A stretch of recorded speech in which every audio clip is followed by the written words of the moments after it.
Dr. Mills with Mills Animal Hospital. Today's video is talking about diabetes mellitus. You are probably watching this video because we've diagnosed your pet with diabetes, but I'm going to try to do like a kind of a broad overview of diabetes, what to look for, how it's diagnosed, and how it's treated, and this will be uncomplicated diabetes.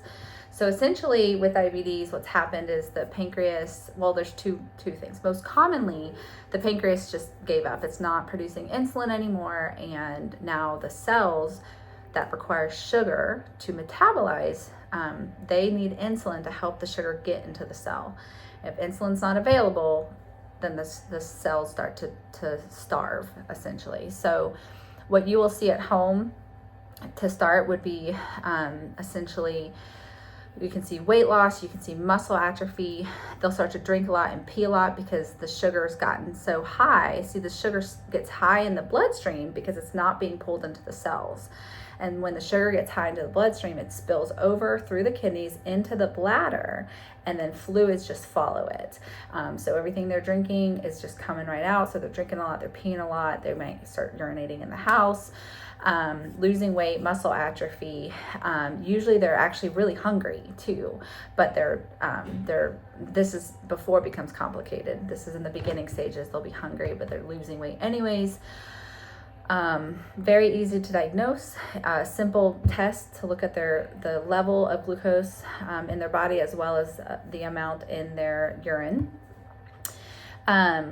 Once we diagnose that they do have diabetes, then we can, it's pretty easy to just start some insulin. Dogs do get insulin twice a day. There is, in cats, there's some insulins that are just once daily. And what's really important, a lot of people don't realize once your pet has diabetes, is every time they eat anything, even a little snack, their sugar spikes. And so once they've been diagnosed with diabetes, we don't want to feed them throughout the day. We want to feed them in the morning with their insulin, and we want to feed them in the evenings with their insulin. So that way, as they're eating those calories and they're breaking down those sugars, they have insulin to then bring the sugar into the cells. When we have a really hard time controlling diabetes is usually when they're getting snacks throughout the day. Now in uncomplicated diabetes, usually their sugar will be elevated in their bloodstream as well as in their urine, but we will not see ketones. And I'll say a little brief thing about that. So with diabetic ketoacidosis, what can happen is, it's been going on so long that the metabolism will actually switch to start breaking down fat, sending it to the liver, and then pulling sugar out of that. But the byproduct is ketones, which is, ketones are the worst. They can actually cause all kinds of havoc, inflammation, damage to the cells. And we will actually see the ketones spill out into the urine. So when we see ketones in the urine, then we know that this is more of a complicated diabetes, and we do have to treat that. And sometimes we'll even see that their electrolytes are imbalanced. So some of these patients, it can be as easy as they come in and they have diabetes and we can treat them with insulin, or they come in and they're extremely sick now because it's been going on for so long that we then have to start, fluid therapy, and we have to, fluid recess them, get them on their insulin, get their sugar down, fix their electrolyte imbalances, and then we have to keep them and continue to fluid resuscitate until all the ketones are out of the system. Once the ketones are out of the system, then we can go back to, now we're at uncomplicated diabetes, and we're going to continue to treat them with their insulin twice a day with their feeding. Now with food, we do prefer that they are on a diet with low fat. Dogs specifically are going to be low fat, and they're going to have a diet higher in complex carbohydrates, not simple sugars or simple carbs, complex, and then fiber.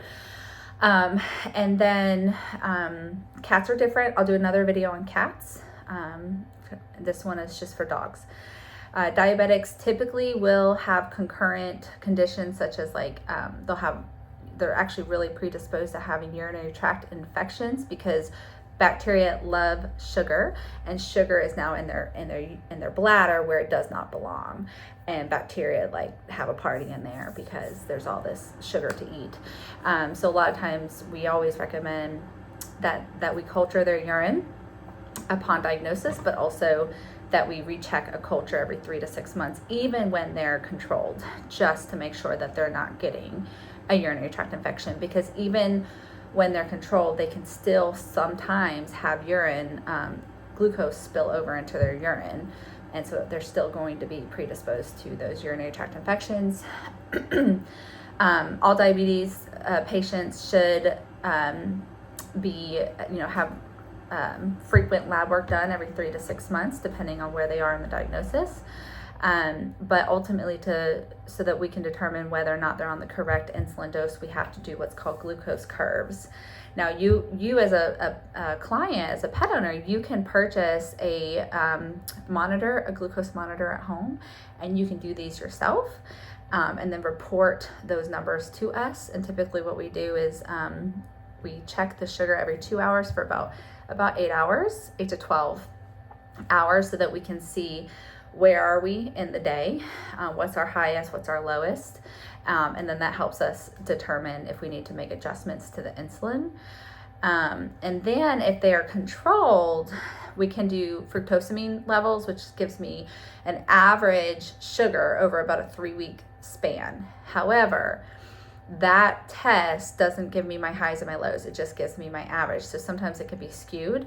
And so at a patient that we are seeing, increased thirst or urination or any symptoms of diabetes, we would assume that they're not being controlled, and we would not do a fructosamine. We would actually prefer, in almost all cases, I prefer to just do a curve, because then we know for sure where's the highs, where's the lows, and what's the average. And then we can graph it as well over time. As far as there's multiple different types of insulins. They all pretty much, every patient's different. My favorite is Vetsulin, but there's lots of different options we can discuss with you based off of your pet's individual needs.